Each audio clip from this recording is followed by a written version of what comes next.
really happy to introduce Alice Chapman-Kelly to give this plenary lecture.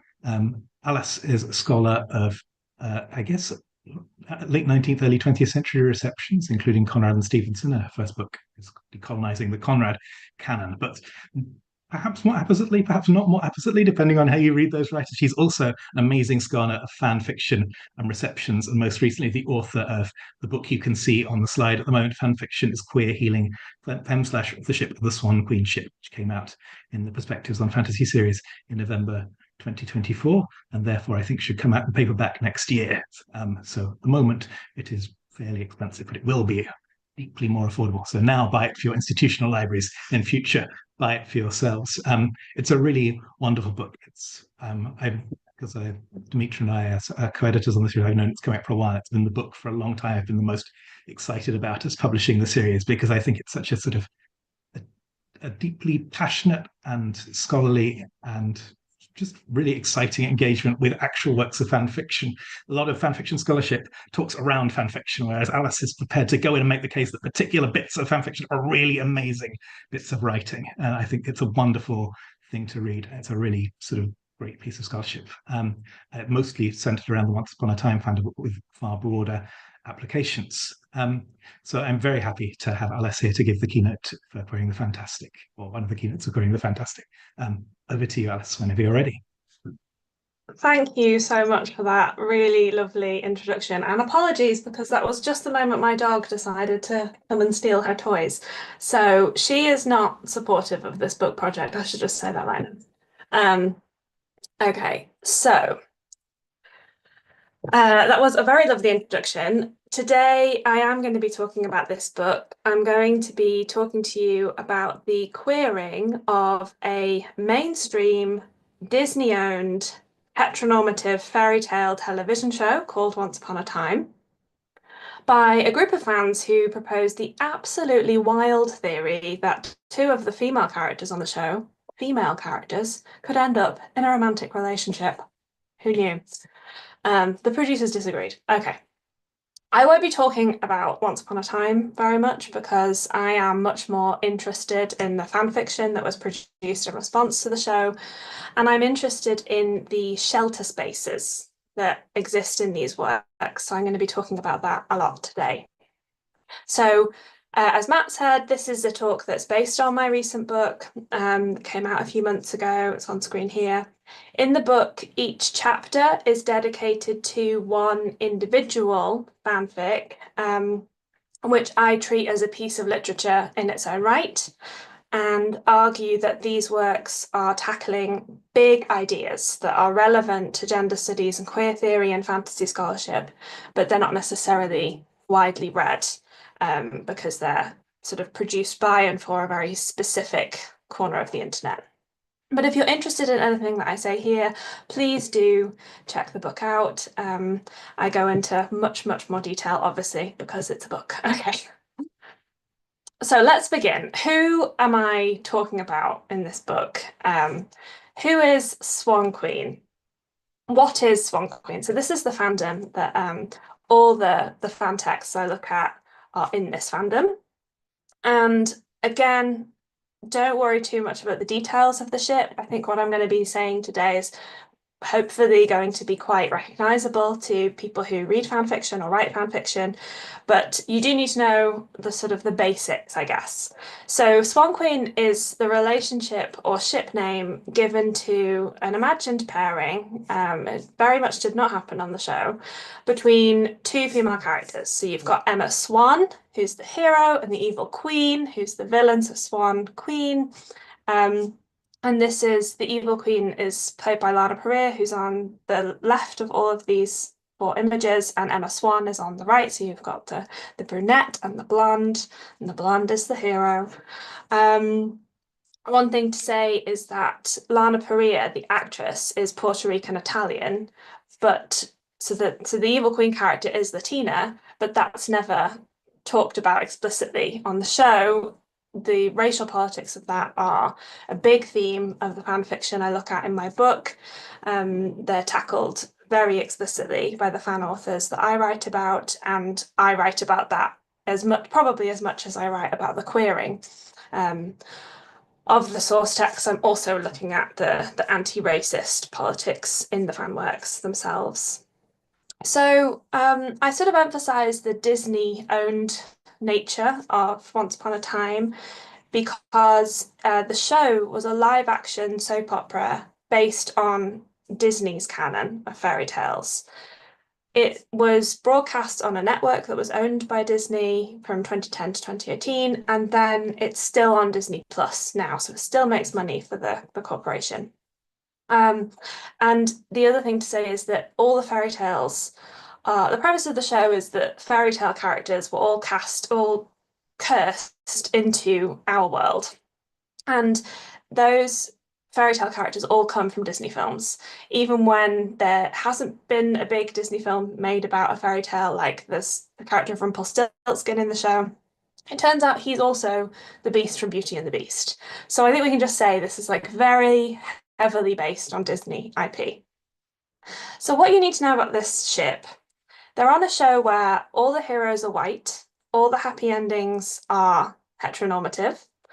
They begin as enemies. We've got the hero and the villain, as I said, but it's very homoerotic, their enemy relationship.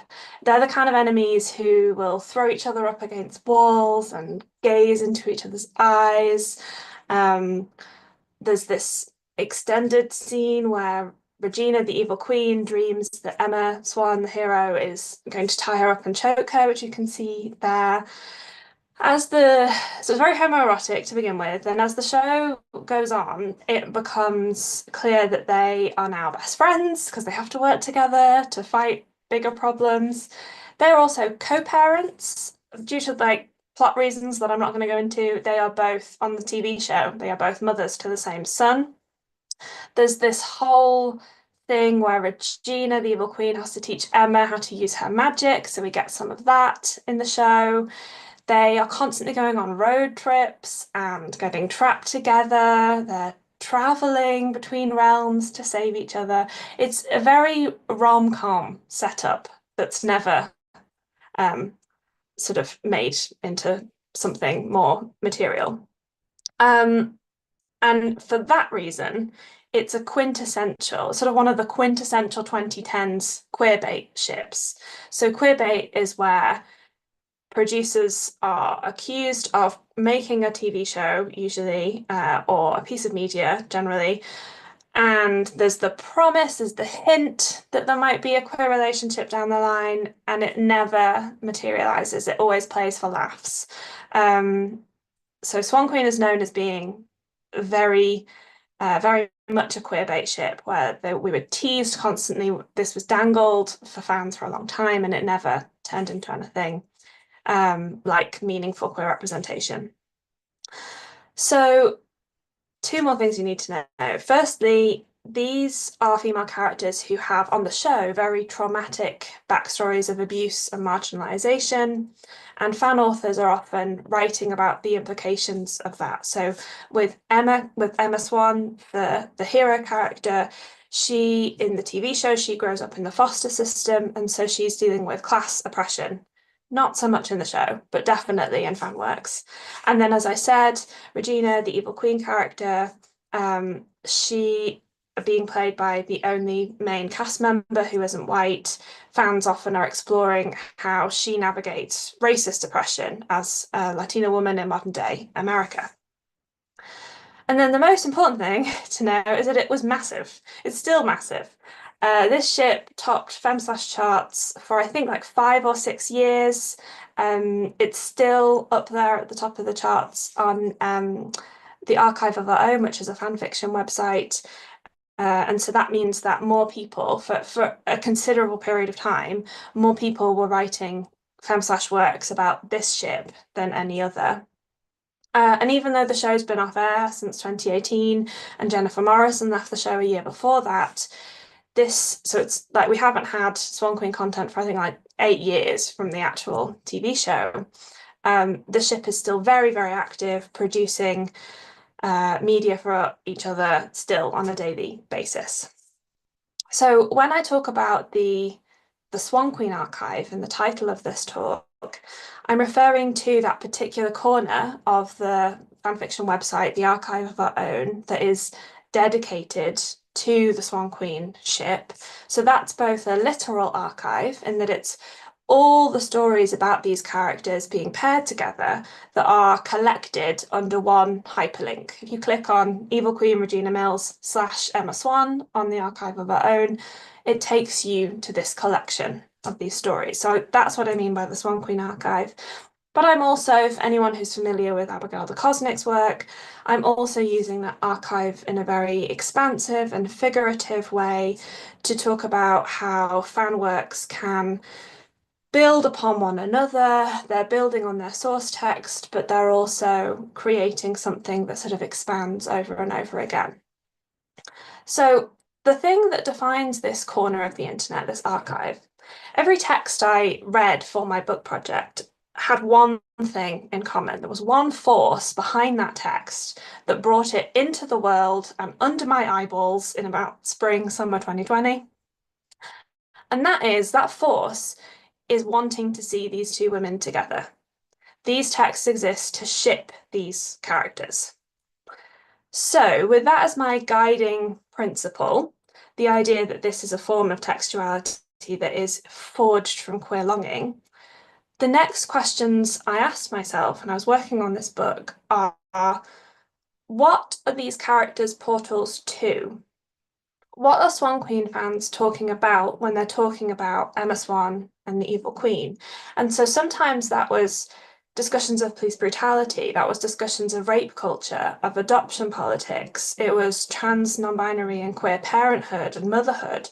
They're talking about therapy and trauma. There's sex ed and consent discussions.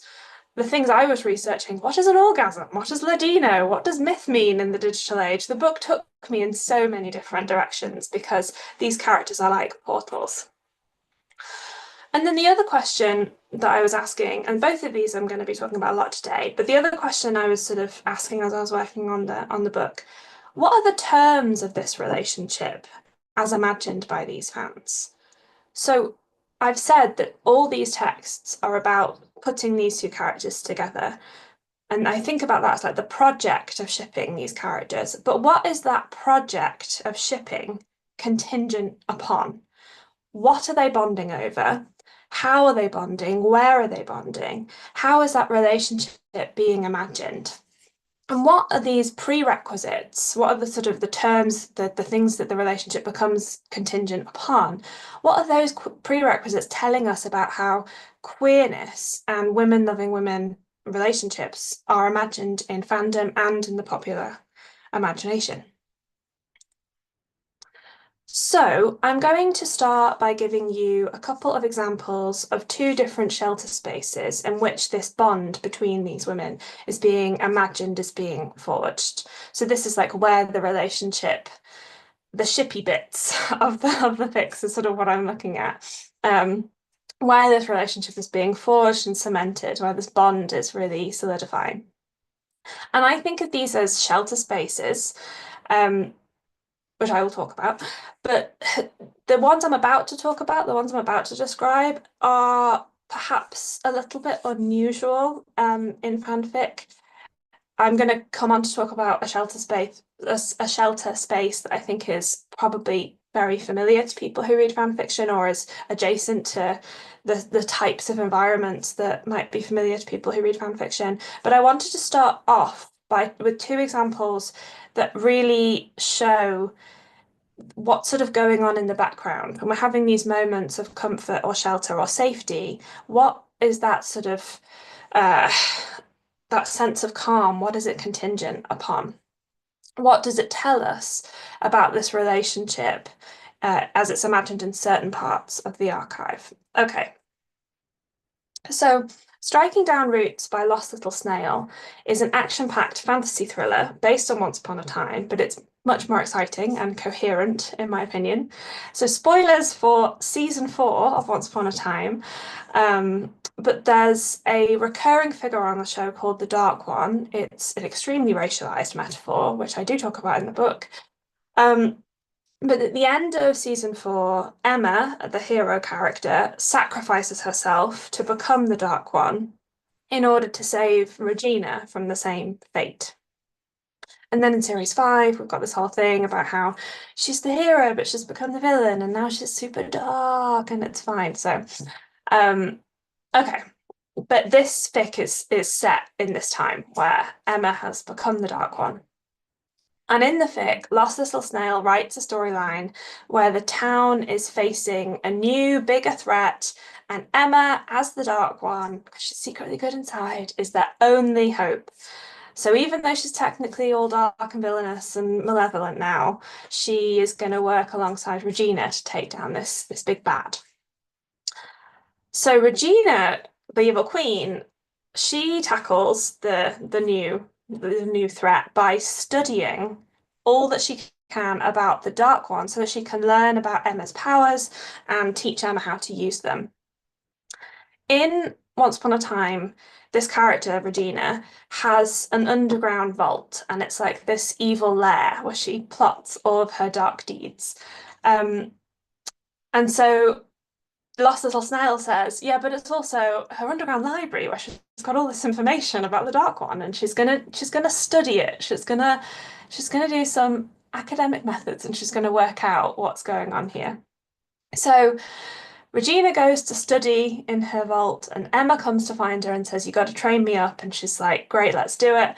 Cue what is essentially, for me, an extremely comforting montage of Emma being set a series of mundane but manageable tasks in order to control her magic. So Regina has her practicing gently moving a little paper cup across a piece of tape on the floor.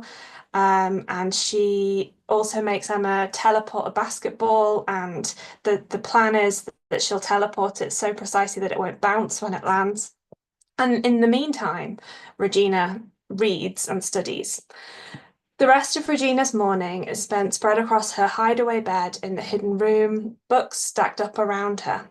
She loses herself within the legends written: dragons and witchcraft and legions of great fighters, fables about creatures of the forest, and tall tales about ancient lost treasures. In the background, Emma keeps at it, the ball bouncing across the tomb, so she's not doing a great job with the teleporting, and soft curses slipping out every so often. Regina transfers the most promising of her notes onto paper. She works out timelines for the Dark One and scratches out any tales that she can't make fit. It's impossibly frustrating, so much of her work being conjecture. So this is a very plot-heavy, action-packed, high-stakes story. And in the middle of it, there's this reprieve. There are these couple of chapters where they're in this vault, and Emma's training and Regina's studying. And this reprieve where they find themselves alone together, and the sort of pause of all the sort of drama and tension around them, these moments where essentially nothing's happening, these are revelatory to me because they tell us something about how this romantic relationship between two women is being conceptualized in this fandom. So this is a literal shelter space. They are literally underground. But it's also figurative in that it's probably the only part of the whole fic where both characters are accounted for, alive, where there isn't an immediate threat of danger. And what makes this feel safe and comforting? What makes us a pause from the action? Well, they both, for me, this says so much about me. I find it very comforting because they both have discrete and manageable tasks that they can engage in a quiet library space where they will learn and develop their skills together. It just soothes me. So I'll come back to my questions. What is this shelter space contingent upon? What is it allowing? Why is this important? Well, here it's allowing Regina, the evil queen, the Latina evil queen, who is perpetually outsmarted and outwitted on the show, it allows her to be the smart one. She's the clever girl here. We see here her methods are academic and scholarly. She's also the person that Emma comes to. She's the person with the knowledge. But more significantly, in this fic, there's a lot of lore sort of attached to the Dark One that's necessary for the plot for us to understand. later on as the story develops that is revealed to the reader through what Regina's reading. So there's a lot of exposition that needs to take place here. So not only does Regina teach Emma, and not only is she teaching herself, but she's teaching the reader. So she's positioned as like the intelligent force here. And this is important. It's important that the maligned character, played by the only male member of the cast who isn't white, who in the show is positioned as this perpetually outsmarted villain who the white heroes can run rings around, that in fan fiction, she's the smartest person in the room. So this is one example of a comforting moment in the Swan Queen archive, a literal shelter, but it's one that's not just about forcing these characters together to work on parallel achievable projects, but it's also about taking on some of the racial structures and Once Upon a Time, these sort of insidious messages that are on the main show. Okay. Another example of this is in D.S. Tuner's fic, In the Day, where Regina takes Emma to her special breakfast place. So anyone who's watched Once Upon a Time will remember Granny's Diner as one of the sort of like central perk sets. It's like Luke's on Gilmore Girls. Is there conflict? Is there romance? Is there a magic battle? Let's go to Granny's. And then Granny's becomes a recognizable setting in Swan Queen fanfictions too. Let's go to Granny's. In D.S. Tuner's fic, though, she says, no, these women don't eat at Granny's in my world. They eat at a Middle Eastern cafe called Afif's. So 2 things to know here. There's so much context. This fic is based on the last season of Once Upon a Time, which became much more racially diverse than previous seasons. And another thing to know is that for plot reasons, so in the beginning of the show, the curse that sends all the fairy tale characters to our world is cast by the evil queen, but it's actually written by Rumpelstiltskin. So, and then in the end, the curse in the last season, it's all Regina, it's all the evil queen. She's not evil by this point. So what D.S. Tuner says, she makes this distinction of like the world that most of the show is in, Storybrooke, that was designed by a white man. That was designed by Rumpelstiltskin's magic. This world that they're in here, where Afif's is, this is designed by Regina's magic. So in the world the white man designed, you get the stereotypical American diner, Granny's, and in the world the well-traveled Latina designed, you get characters eating breakfast at Afif's. Blue tile lines the spot where the wall and ceiling meet. The walls are whitewashed and the coal-stoked fires make it warm inside. The floors are a polished yellow tile. She drums her fingers on the wooden table and tries to remember Storybrooke. This is the world of the sort of first few seasons. This is Emma, by the way.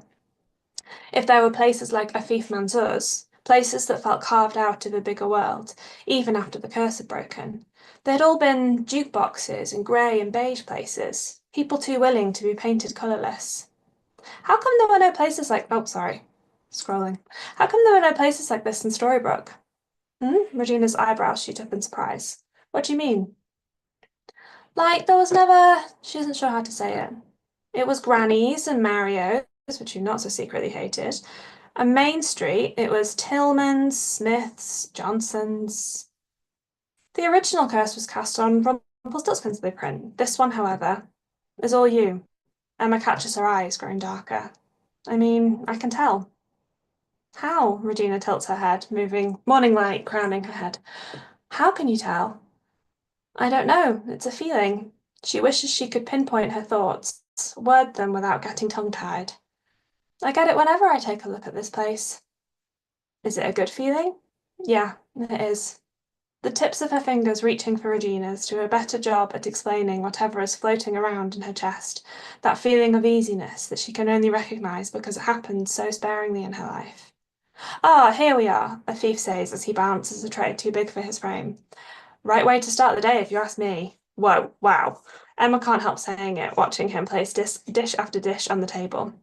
Fried eggs in a tomato sauce, fresh bread, chickpeas in a stew, hummus, meat mixed into spices, 2 steaming cups of tea.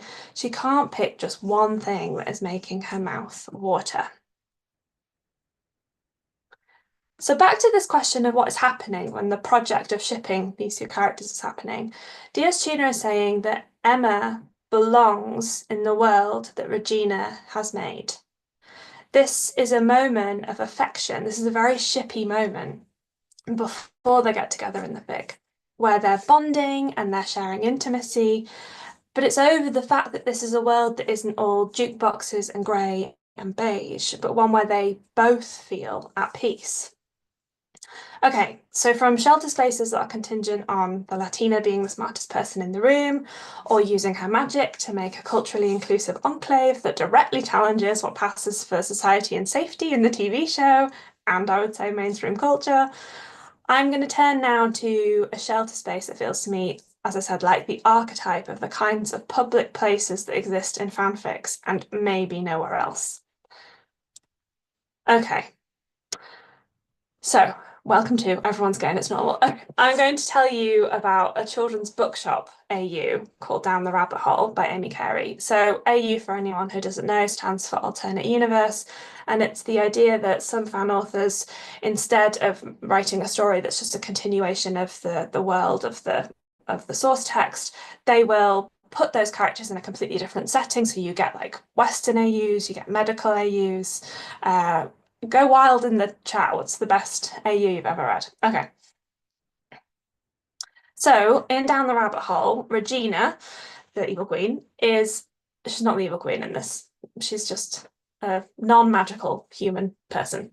She is the author of a popular young adult book series, and Emma works in her favourite local children's bookshop.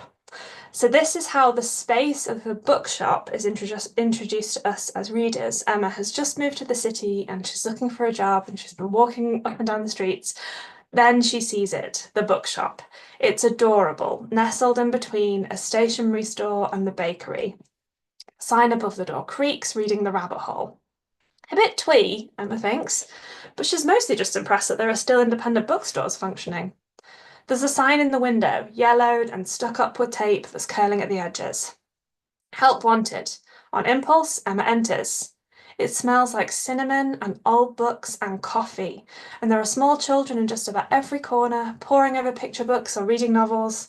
There's one girl, glasses perched on the end of her nose, squinting at a Percy Jackson novel. She barks out a laugh and tugs on the end of one of her braids. Emma can't help her reluctant smile that curves across her face. So this is a place that smells like cinnamon and old books and coffee. It's a space that feels safe. And one of the ways we know that is because it's a space that feels safe for kids. So it's a space specifically for kids to read their books and laugh amid the stacks. So Emma gets the job at the Rabbit Hole, and this is how her work is described to her. So, what are my duties? Ruby grins and launches into a spiel about the tills and the stock. Lacey expects us to read one new book a week, she says. It's part of your pay. Choose wisely. I'm the picture book queen, so you can do middle grade or young adult. Emma spends the day putting away stock and learning how the crotchety old till works. At 11:30, she heads into the bakery next door and gets coffee in a takeout cup and a bear claw. Pretty sweet gig all around, I would say. The bakery next door also registers as a safe, cosy, perhaps quirky in the way that the consciously fairy tale themed spaces of Once Upon a Time inspired fics always do. What's most significant about, so why I'm talking about the bakery as well as the bookshop, what's most significant about this space is because it's the place where Emma makes queer friends. So, some context. Down the Rabbit Hole is a Swan Queen fic, so it's about this pairing. It's about Emma Swan and the Evil Queen. But it also features a supporting cast made up of the other disavowed female-to-female femme/ships of Once Upon a Time. So Once Upon a Time is a very subtextually queer show. And in the second, without being, manifestly queer, without doing any actual queer representation, in the second series in particular, they just, for some reason, they were just constantly putting extremely attractive women together who were like the polar opposites of each other, and they would have to save each other, and there would be these long, poignant scenes where they talk about their feelings. So one of those pairings was Sleeping Beauty and Mulan, and that's who I'm going to talk to you about now. And the other pairing was Ruby, Little Red Riding Hood, and Belle. So that's Belle from Beauty and the Beast. She has a storyline, again, for some reason I'm not getting into it. She goes like punk rock for a few episodes, and she's Lacey. So Ruby, Little Red Riding Hood, and Belle, punk rock, Lacey, they are the people who work in the bookshop. They own the bookshop. And this is the bakery. She looks around at the decor, this is Emma. The dark walls and twisted, surreal paintings seeming to be at odds with the chipper princess in front of her. This is your place? Rory, also known as Aurora, Sleeping Beauty, laughs, the sound high and tinkling, and moves over to the coffee machine. Now, my godmother owns it. I'm the manager there. She hands over the coffee, and Emma takes a seat in the corner of the shop to eat. About 10 minutes later, a woman enters, and Rory rushes out from behind the counter and wraps her arms around her neck, kissing her, heedless of the queue building. The woman blushes scarlet and extricates herself from Rory's grip, brushing straight black hair, that's how you know it's Mulan, behind her ears. Rory whispers in her ear, and a moment later the woman is sitting down across from Emma. Hi, she says. Rory says I should talk to you because you're new and cool and I need more friends who aren't work colleagues. I'm really sorry. So we've got Ruby and Lacey, Red Riding Hood and Belle, who work in the bookshop. And then next door to that, we've got Aurora, Rory, Sleeping Beauty, and Mulan working in the bakery. This is a fic then where Emma, a character who is known for having this very traumatic childhood and backstory, grows up to get a good, enjoyable job in a queer-owned children's bookshop, which is also next door to a queer-run bakery where she becomes best friends with the couple who own it. And this feeling of queerness all around is something that links the pleasures and comforts of this individual fic down the rabbit hole to sapphic and queer fan fiction more broadly. Dan Michael Fielding found in his research, although it may actually not be the case that most fans are queer identified, queer is so normalised within fan communities that it gives the impression that they are. So it might not be that everybody who is reading and writing fan fiction is queer, but there is so much queerness that they may as well be. Similarly, Anne Llewellyn writes of women loving women fanfic specifically. I love this line. As one respondent states, fan fiction is so gay, illustrating that the representations of sexuality in fan fiction is purposefully woman loving woman positive or centric. Fem/fics like Down the Rabbit Hole can be a place where, as I call this section in this talk and in my book, everyone is gay and it's normal. So I would like to talk about homonormativity, but we will move on and maybe talk about that in the Q&A. So it's this context of friendship and community of every single adult that Emma encounters at work being queer. This is the context, this is the backdrop for the romance that blossoms between her and Regina in the fic.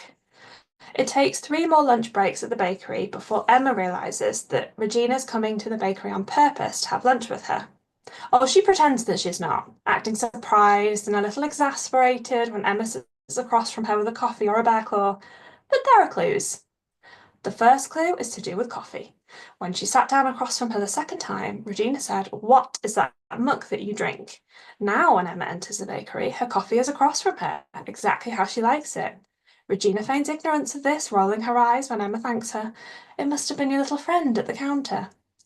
The second clue is Regina's smile. As much as she tries to hide it, she cannot help the flash of an honest-to-God grin that appears on her face when Emma enters the bakery. The third, perhaps most obvious clue, is that Rory tells her that Regina is coming in deliberately to have lunch with her. So, what are the terms of this relationship, of this slow burn, this bond? What is this comfort contingent upon here?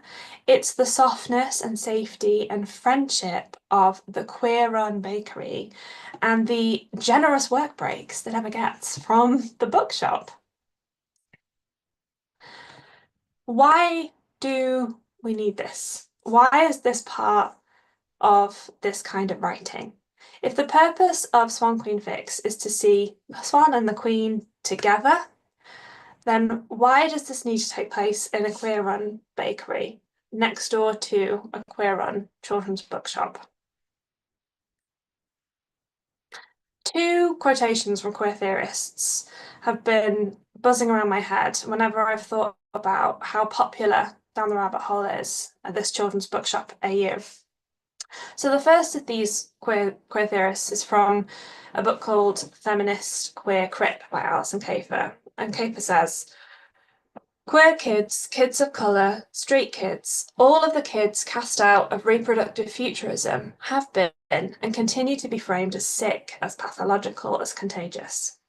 So Kafer is talking about how ableism informs all of the discourses of discrimination. And she uses here this example of the child as a figure that means able-bodied, healthy, and it also means cis-het and white at the same time. This is how these discourses are interconnect, especially around the body of the child. But is this phrase from Kafer, all the kids cast out of reproductive futurism, all the kids cast out, that's the phrase. That's sort of what I think about when I think about this fic and maybe this fandom even more broadly. This is a ship between a character who is imagined as having been a queer street kid and another who is imagined as having been a queer kid of colour. So I told you at the beginning that fan authors are often exploring class discrimination through the character of Emma and race discrimination through the character of Regina. So that involves backstories to childhoods where Emma's the queer street kid or Regina's the queer kid of colour. In both the TV show and explored in much more detail in the fic, these are two female characters who are presented as having been denied childhoods. They are kids who experienced abuse and neglect. In fic, as I said, this is explored in relation to systemic oppression often, like class injustice in the case of Emma and racial injustice in the case of Regina. And that denial of a childhood that sort of these characters embody, that brings me to the second quote from a queer theorist that's just been racing around my head. So this is from Catherine Barnes Stockton's book, Growing Sideways. It is a privilege to need to be protected and to be sheltered, and thus to have a childhood. It is a privilege to have a childhood, to be considered someone vulnerable and precious and worth protecting. Anyone engaging with the news recently can see a lot of examples of this. Some children are considered more children-y than others, more worthy of protection, worthy of shelter. So, taken together, we have a sizable community of queer readers being drawn to a children's bookshop story where all the characters are gay, and that's normal. And the main character comes out of a childhood of loneliness and abandonment where she was cast out, and she steps into a public sphere where she has the possibility for queer community, for employment at a queer-owned workplace that smells of cinnamon and coffee and primarily requires her to read children's literature and eat pastries while she flirts with her crush. We have a sizable community of queer readers drawn to a story set around children's literature in which a character who is known to them as an adult who used to be a kid cast out is living an adult life that's defined by belonging and connection. And in the book, I talk about this in relation to the way so many Swan Queen fan authors write about trauma and about these women as survivors of childhood abuse. Swan Queen authors reclaim and reinterpret the marginality of Emma as queer street kid and Regina as queer kid of colour by interrogating the systems in which their presumption of innocence was taken away from them. In doing so, these fan writers present people like them, the kids they were, the adults they became, as worthy of the holistic care, nourishment, and nurture that they were denied in the socially unjust public and private spheres that shaped them. These are characters who show up in fan fiction as the adult version of kids cast out, the queer street kid, the queer kid of colour. And that tells us something about what the after effects of cast outness mean, what they are being imagined as, the effect that is imagined to have in cycles past the period of childhood. So these aren't just stories about these specific characters on this specific show being in a romantic relationship. They become stories about queer people growing into lives that are better and kinder and softer. Stories about adults making lives they were denied as children.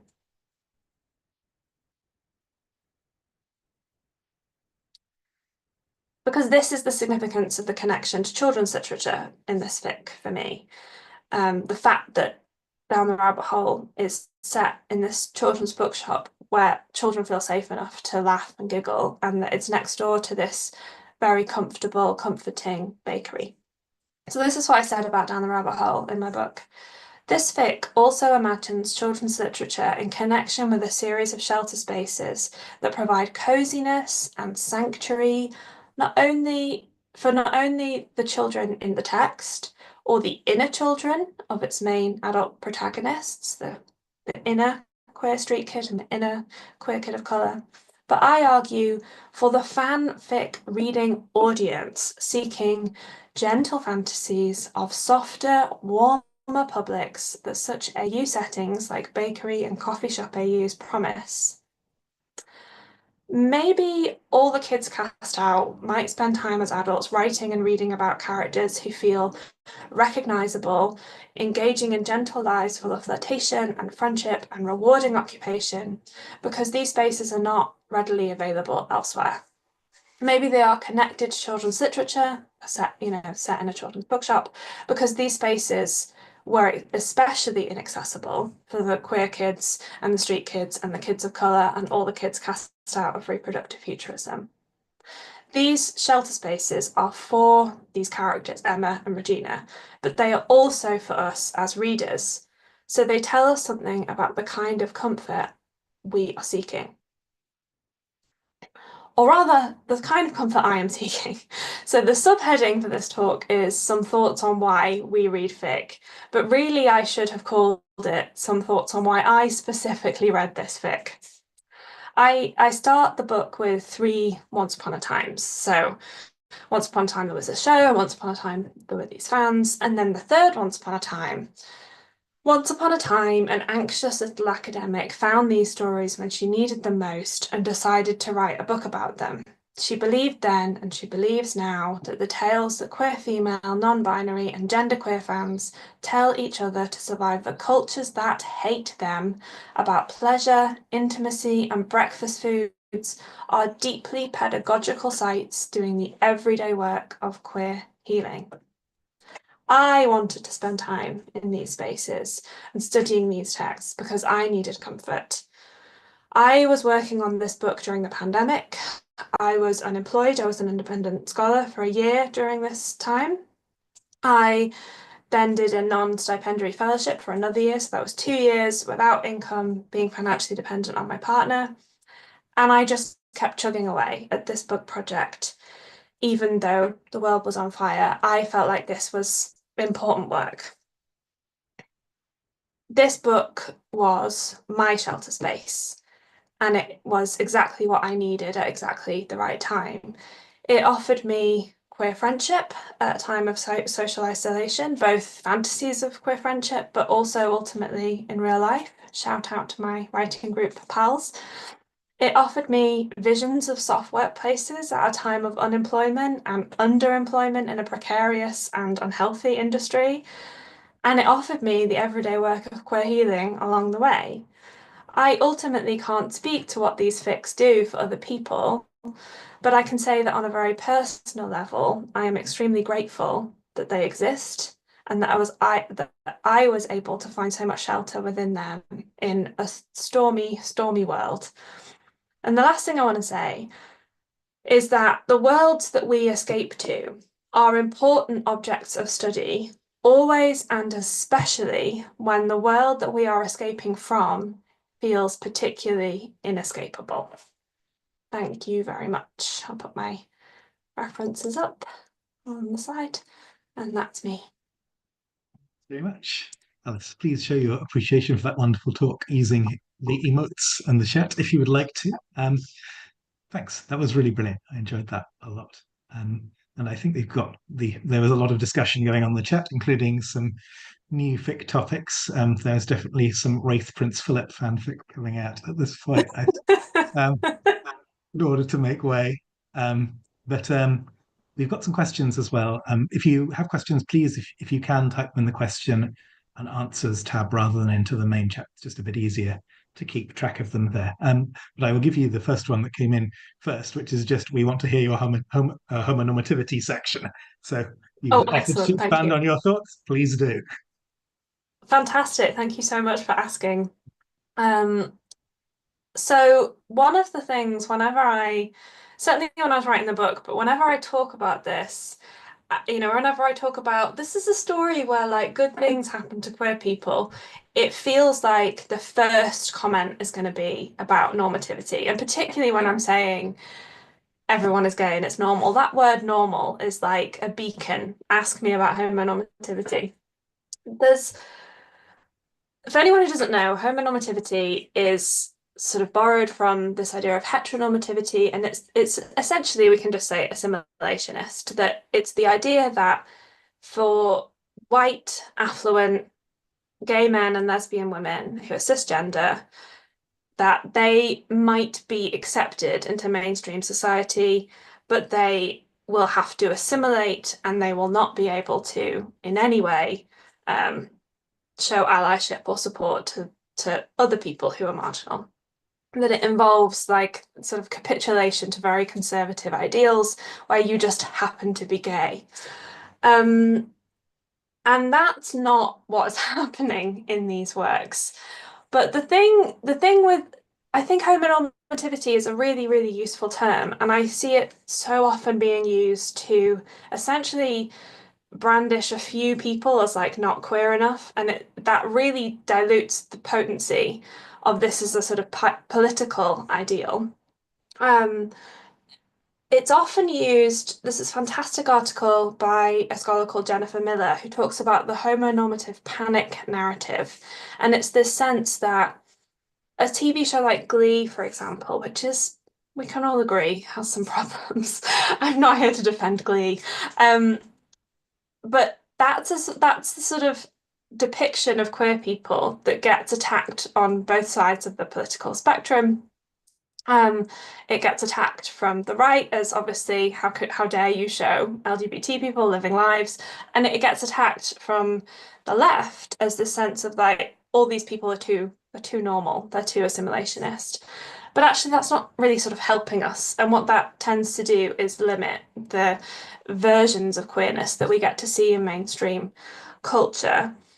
And what I wanted to talk about, or I wanted to sort of show in this talk, is when I'm talking about what these spaces of acceptance and healing are contingent upon, I'm trying to draw attention to the fact that there are privileges here. As I said, it's like good work breaks, but this isn't about saying we're going to look at a same gender relationship and forget every other discourse or oppression operating on these bodies. And these are fics. I mean, I talk about this extensively in the book, but these are fics that tackle really, really difficult subjects. But they also do that in a way that does provide a lot of joy, I think, that there's a balance being had. But I don't think that there's a tremendous amount of queer media that gets that balance as right as fanfic, actually. That the idea that you can talk about something deeply troubling, deeply traumatic, but that you can do it from a perspective of I'm okay now and this is safe to talk about because these characters survived this terrible thing that happened to them, and then they had pancakes and you can have pancakes too, I think is a very important message for the world. Great. I'm going to take the question slightly out of order because we've got a question that has just come in that basically follows up on that one. So Sarah says, congratulations on the book, and wonders about your thoughts on the opposite kinds in fan fiction. So angst, hurt, comfort, major character, death. What does fanfic that deals with harrowing and potentially triggering topics have to offer, as opposed to the comfort and warmth of cozy fic, and especially as concerns queer characters, readers, or viewers? Yeah, that's a really fantastic question. Um, I think I don't know. I'd actually be really interested to hear the question asker's take on this. As someone who is less familiar with the kind of, I think because I was reading a lot of fics during the pandemic, I didn't read so many that had sad endings. Um, so even the ones that are dealing with like very graphic acts of violence have these moments of comfort. So Striking Down Roots, for example, is not a cozy fic. It is mostly like quite gory, and there's so many psychological issues coming up in that. But you get this pause in all of that, and you get this moment where they're training together and it's all going to be okay. And I think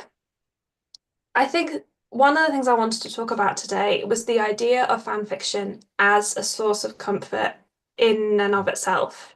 So I just taught this module of Pandem, and I kept saying, we have to imagine that this is a unique form of media that we can basically widely assume people are reading in the middle of the night when they've had a terrible day. And I have literally no data to back that up, but that is how I think of these texts. And I don't think that changes, even if the thing that is being read is like a hurt comfort or is something that goes into sort of deeply traumatic themes. I think it's a way that people kind of sort through that and write through that. And I think there's something about readers wanting to spend time dwelling in the pain, even that is in and of itself a form of shelter. That's what I'd say. Yeah, I think that's a really good answer. There's a great video essay by Lady Emily about the Berserk adaptations.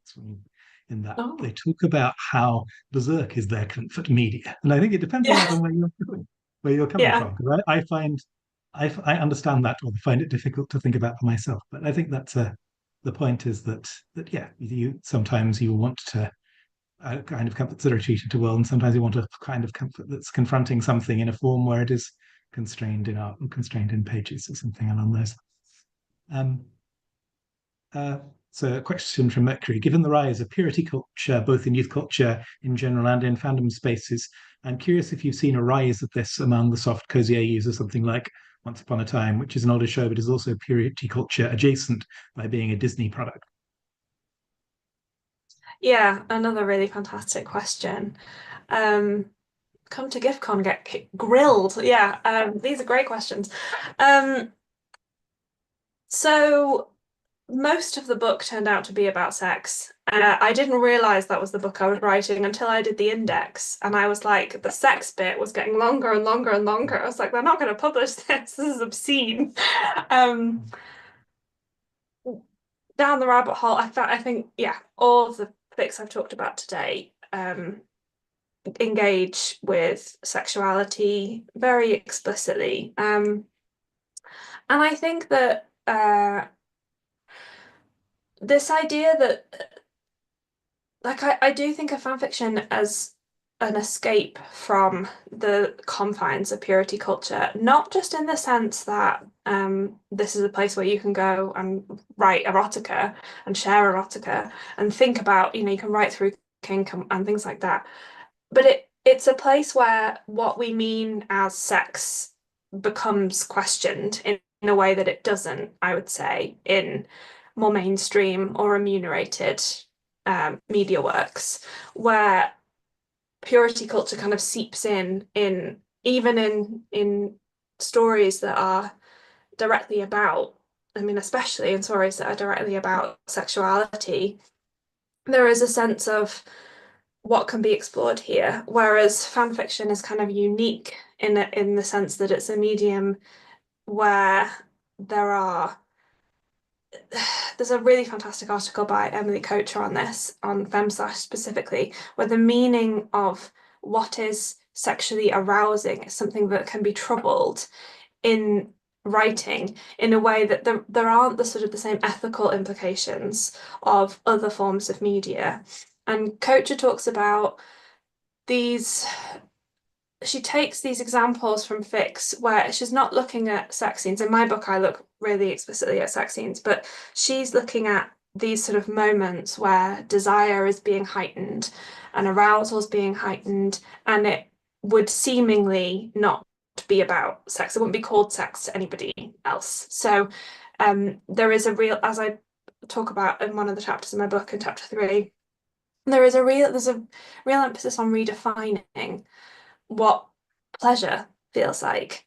And that is one of the things I think that fics can teach us. And I think I also just want to be really clear that I'm talking about moments of coziness, but I chose these fics because they, as I said, they weren't assimilationist and they were tackling other things.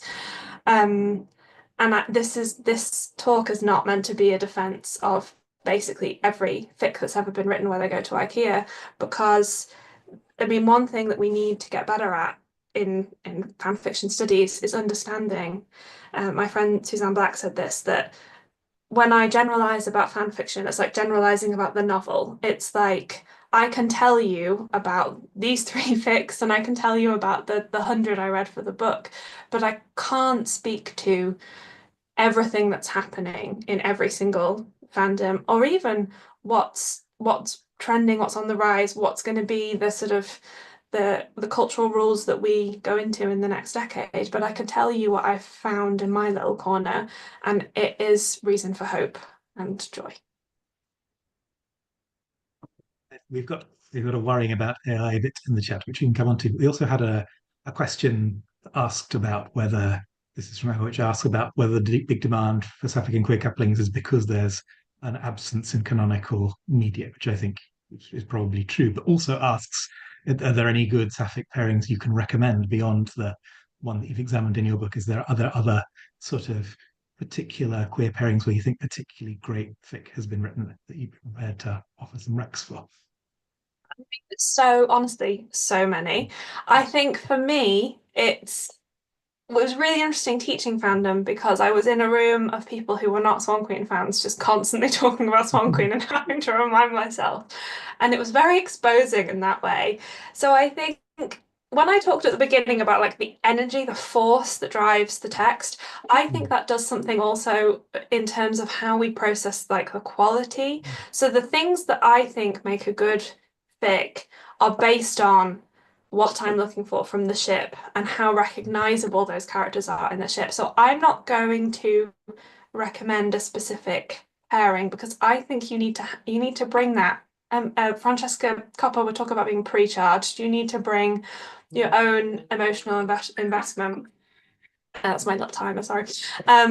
So what I would say is that there are absolutely amazing fan authors, and I've written about loads of the fan authors that I read, and I'll just read anything they write. So find someone good and stick with them, but also like just lower your standards about what you think makes perfect media, because it might be that these people really understand these characters in a way that you're not getting elsewhere.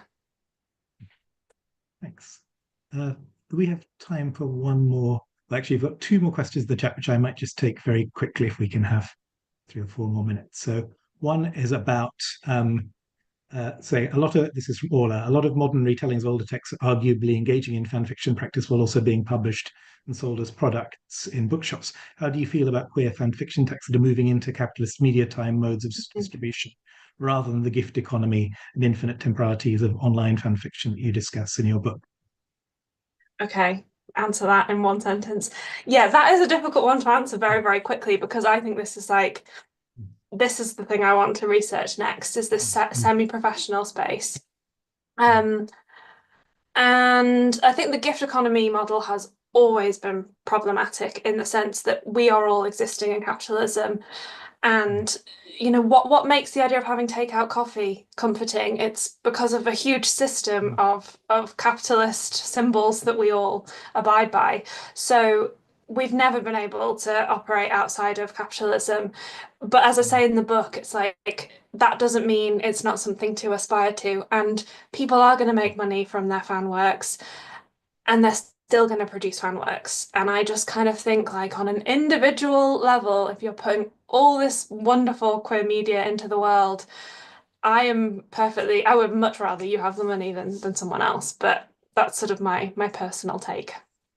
And you've also slightly answered the final question, which is, are you working on a new fan studies project at the moment? Well, not so much. Mhm. I am on a teaching and scholarship contract at the moment, so and I moved institutions in the middle of the year, so I've been doing a lot of like finding the library. That's been the last few months. But I'm really interested, and I think this is going to be something that will become more and more relevant. I'm really interested in professional adjacent positions to fan fiction. So I'm someone, for example, who has written a book that you can buy that I'm hopefully going to be paid for on fan fiction that was published on the internet for free. I am building my career on works that have been published for free. So, I mean, I'm not, and we can talk about that. That's a very complicated situation. But I'm speaking as someone who is sort of semi-adjacent to fan fiction in a professional capacity. And I think that that is increasingly relevant because, we're living at a time where the idea of leisure is like not something that we can take for granted. And so the idea that people are going to labour in their leisure time is also not something we can take for granted. So that's what I'd like to work on in the future, but we'll see. We'll see what happens. Well, we hope that you do get to work on that soon and that you come and tell us about it when you do. But thanks for answering all those questions so eloquently. Thanks again for your wonderful talk. And can I ask for a final round of applause for Alice? Oh, Um, thank you. we've run slightly I'm long, gonna. but the next set of panels will start at 2. There are 3 parallel sessions before our final round. Sorry, Alice, you had something a final note there. I just talked Oh directly over. no, I was just trying to stop sharing. Oh, no. I've Okay, got well, I've got two screens on the go and it's confusing me. So oh, Susan Black's here. Okay, that's really, really nice.